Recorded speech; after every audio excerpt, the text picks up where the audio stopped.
We have three topics to talk about now: volume, mass, and temperature. And we're going to start with volume. Volume is the amount of three-dimensional space that's occupied by an object. And when we measure volume, we measure it in cubic units. That's because we're looking at the number of cubes that it would take that measure 1 unit by 1 unit by 1 unit to fill whatever the object is. There's some formulas we can use to find volume. And first of all, we'll look at formulas for prisms and cylinders. Now for both prisms and cylinders, the volume formula is that we need to take the area of the base times the height. We can abbreviate base area with a capital B. Don't confuse that with base as in base of a triangle or base of a parallelogram. In those cases, the base is the length of a line segment. What we're talking about here for base area is the area of a two-dimensional shape. So if I start with something like this, a base that's a rectangle, I can see that this base has an area of 6 square units. And I could take cubes that measure 1 unit by 1 unit by 1 unit and start to stack them on this base. So I could have one layer of cubes that measure 1 cubic unit each. So right now I have a volume of 6 cubic units. If I add a second layer, I now have 12 cubes and I have a volume of 12 cubic units. If you think about the formula for volume for a prism, this would be a rectangular prism. It's the area of the base, which we said was 6 square units, times the height, and the height in this case is 2 units. So 6 times 2 is 12, so the volume is 12 cubic units. Now the formulas we're going to use for pyramids and cones are very similar to each other. In fact, it's exactly the same formula. And let's look at how those formulas come about. I want you to imagine that we have a rectangular prism. And inside that rectangular prism, which we know has a volume of its base area times its height, we take a pyramid and we stack that pyramid up inside of the rectangular prism. Now obviously that pyramid has a volume that's smaller than the volume of the prism. The question is how much smaller? And the way we're going to see that is by imagining that we can kind of push this pyramid over so that its vertex is sitting in one corner of the prism. So now the question is, well, how many of these pyramids would it take to fill up the prism? Well, you can actually make a paper model to show that. And in this case, if you take a look at the 3 pyramids that are on the left that are being put together to form a prism, one of those is shown on the right, you might be able to see that it takes 3 of those pyramids to make one prism. So if it takes 3 pyramids to fill one prism, then the volume of the pyramid must be 1/3 of the volume of the prism. And that's exactly where the formula comes from for the volume of a pyramid. The volume is 1/3 times the base area times the height, which is the identical formula we use to find the volume of a cone. It would also be 1/3 times the area of the base, which in the case of a cone would be a circle, times its height. So if we look at this example, we have a pyramid that has a rectangular base that measures 8 inches by 7 inches, and it has a height of 6 inches. The volume is 1/3 times the area of the base, which is 8 times 7, times the height, which is 6, or 112 cubic units. We're going to use a formula to find the volume of a sphere as well. So the volume of a sphere is 4/3 times pi times the radius of the sphere cubed. So if you look at this sphere, it has a radius of 2 inches. So its volume is 4/3 times pi times 2 cubed, and 2 cubed is 8. So that would be 32/3 pi cubic inches.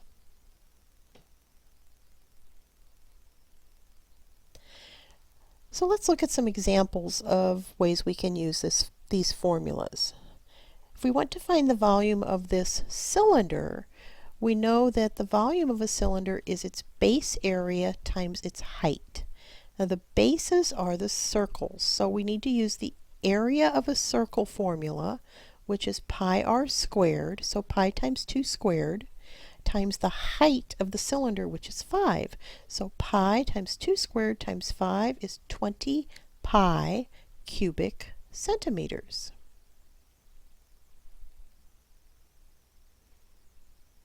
If we want to find the volume of the cone, we have to know that the the volume of the cone is 1/3 times its base area times its height. And the base on the cone is also a circle. So the area of the cone's base would be pi r squared, which would be pi times 12 squared. We need 1/3 times that times the height of the cone, which would be 2,880 thirds pi cubic units.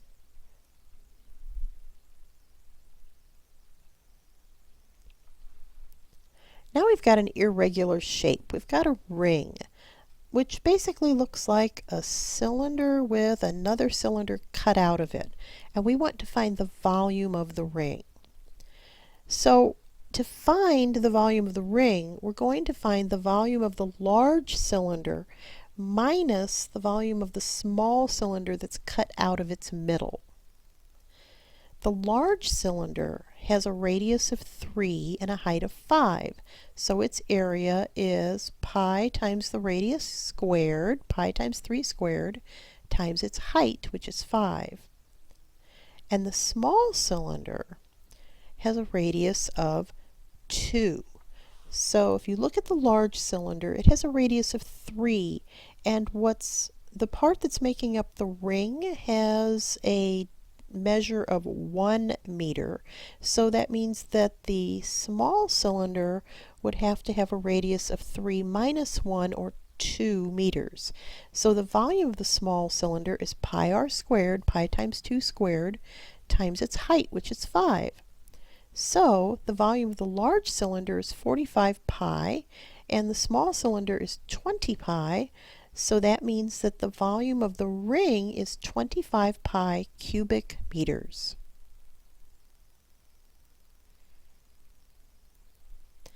Our next topic is mass and weight. Now, mass and weight are actually different things. Mass is a quantity of matter and it remains constant everywhere, whereas weight is a force exerted by a gravitational pull, and it changes depending upon that gravitational pull. Now we have a gravitational pull because we live on the Earth, but if we were on another planet or we were on the moon, our weight would be different. So as an example, if you weigh 120 pounds on Earth, then you would weigh something completely different than that on other planets or the moon. So if you were able to make a trip to the moon, you'd only weigh 19.9 pounds on the moon because the moon has a much smaller gravitational force. But if you went to Jupiter, you would weigh 283.6 pounds. Jupiter has got a very, very great gravitational pull. So weight's something that varies depending upon gravity. Mass does not change. Now there is a connection between mass and volume in metric units. And in order to see that, we have to think about what 1 cubic centimeter looks like. These are centimeter cubes that are sold for the classroom. They measure 1 centimeter by 1 centimeter by 1 centimeter. And if you have 1 cubic centimeter of water, it weighs 1 gram on Earth. If you put 1,000 of those cubic centimeters together, if you have a cube that's 10 centimeters by 10 centimeters by 10 centimeters, then you have 1,000 cubic centimeters, and if those are all made of water, they will weigh 1,000 grams, which is 1 kilogram. So if we're measuring the weight of water in metric units, there is a relationship between the size of the cube that contains the water and the weight of the cube. Now 1 kilogram is a unit of weight in the metric system, and just to kind of give you an idea of what that is to us in our English system of units, 1 kilogram is approximately 2.2 pounds. Suppose we have a water tank that is in the shape of a rectangular prism, and we know the dimensions of the tank. We know it's 60 centimeters by 150 centimeters by 25 centimeters. We want to know the mass in kilograms of the water in the tank. Now remember, there's a connection between mass and volume in metric units. So we're going to find the volume of the tank first. It's a rectangular prism, so we just need the base area times the height. So the volume of this rectangular prism is 225,000 cubic centimeters. But we want to know the mass, so we're going to have to use some conversions. We know that since this contains water, that 1 kilogram of water weighs the same as 1,000 cubic centimeters of water. Now multiplying by that conversion factor allows us to cancel out our units of cubic centimeters. And if we multiply 225,000 by 1 and then divide that by 1,000, we get 225. So the weight of the water in the tank in kilograms is 225 kilograms. Now that's in metric units of weight. What if we want to know the weight of the water in pounds? We're going to need another conversion factor, and we've already said that 2.2 pounds is the same thing as 1 kilogram.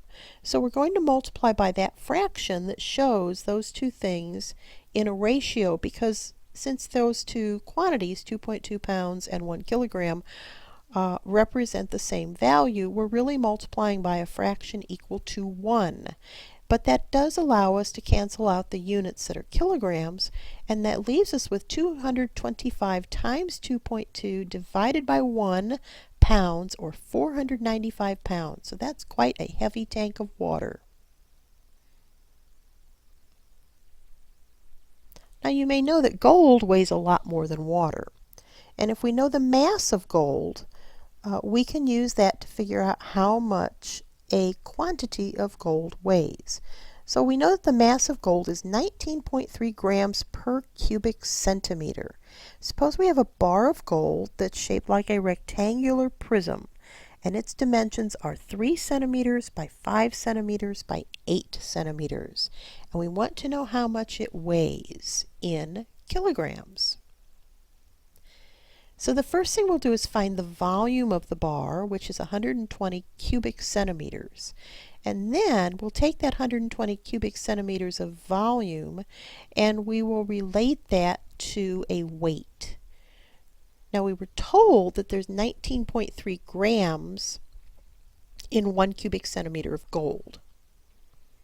So that means we've converted our 120 cubic centimeters to grams. But we want to know how much this bar weighs in kilograms. So we need to convert the grams to the kilograms. And we know that in 1 kilogram there's 1,000 grams. So now our units are going to be expressed in kilograms.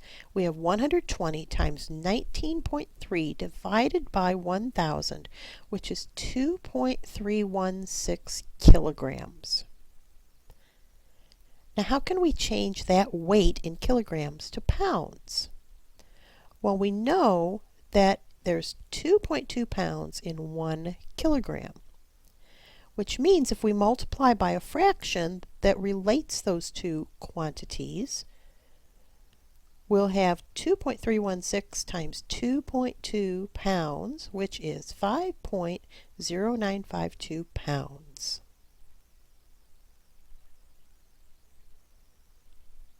So one last thing to talk about, and that's temperature. Now, once again, we measure temperature in the United States different than almost every other country in the world. Most other countries in the world measure temperature in the Celsius scale, which is also sometimes called centigrade, and we measure in Fahrenheit. So in Fahrenheit temperature, water freezes at 32 degrees Fahrenheit and it boils at 212 degrees Fahrenheit. In the Celsius temperature scale, the freezing point of water is 0 and the boiling point of water is 100 degrees. So we've got to have a way to relate the two temperature scales to each other, and we do. If we know the Celsius temperature and we want to know the Fahrenheit temperature, we can take 9/5 times the Celsius temperature and then add 32, and we will get the Fahrenheit temperature. And if we know the Fahrenheit temperature and we want to know Celsius, we can take the Fahrenheit temperature minus 32 and then multiply that times 5/9, and we'll get the Celsius temperature. Suppose we know that it's 70 degrees Celsius and we want to know what the Fahrenheit temperature is. Well, then we'll multiply 9/5 times 70 plus 32 and find out that 70 degrees Celsius is equivalent to 158 degrees Fahrenheit. If we know a Fahrenheit temperature and we want to know a Celsius temperature, we can use our other conversion formula. So 50 degrees Fahrenheit we would convert to Celsius by subtracting 32 from that 50 and then multiplying by 5/9, which means 50 degrees Fahrenheit is the same as 10 degrees Celsius. So that's a bit of a variety of topics to end with, but we'll get a chance to practice all of those in class.